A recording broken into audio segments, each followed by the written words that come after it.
It's a privilege to discuss more than talk, a project I developed when I saw that our field offered no introductory textbook on communication from a Christian perspective. The subtitle is A Covenantal Approach to Everyday Communication. Now, some colleagues have used it as the text for the introductory class. Others have used it at the third and fourth level for a supplementary reading. And still others have used it at the grad level for adult learners who have had no background in communication. But whatever your needs, I think it does offer enough to be both a good introduction, but also posing really critical questions for the advanced thinker. So what does it look like, inside?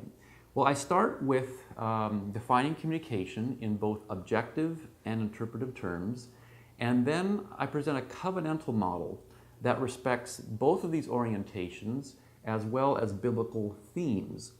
Now, while that may sound very theological, I think it's fair to say it's more sociological.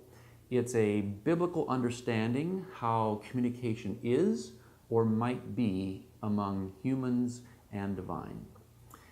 The model articulates 6 principles with the idea that we are first persons in community rather than just lone star individuals. And secondly, that we are driven by motives, as Kenneth Burke argues, and ideally we're motivated by steadfast love, much like Yahweh with his people Israel.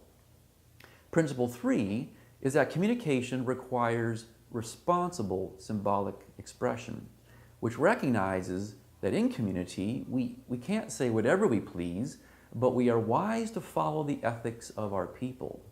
Of course, this principle spills into treatments on public speaking and intercultural sharing, among others. Principle 4 considers the heart of covenant making, in that communication results in redemptive pacts. A pact is an agreement or a promise as to how we will get along for the common good. For example, we develop pacts when we agree on family roles and rules, or on redemptive means to engage others about Jesus. The 5th principle builds on the first 4. If we acknowledge that we are persons in community, motivated by loving others responsibly, then our mutual agreements will lead to change, including transformation of identity, transformation of relationship, and also of our creativity. The final principle is that communication flourishes when we exercise long-term commitment, even over generations, again, as God said to his people.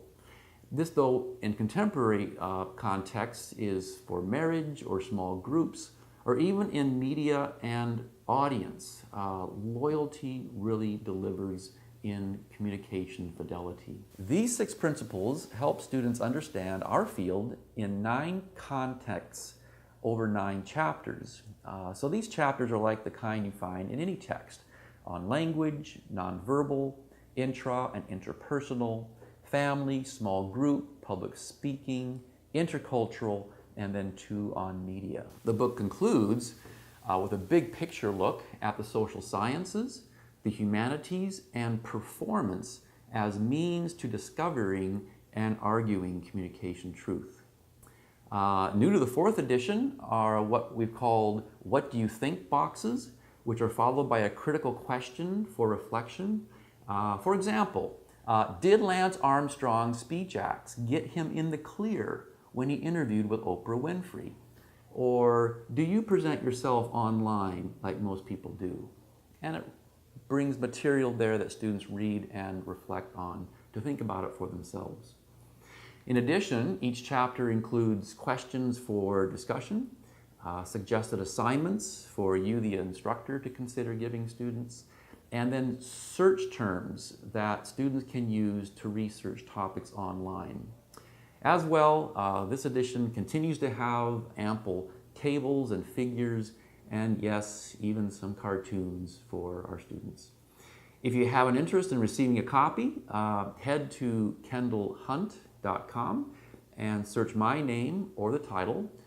I just wish you all the best and hope that God will prosper your teaching and your research.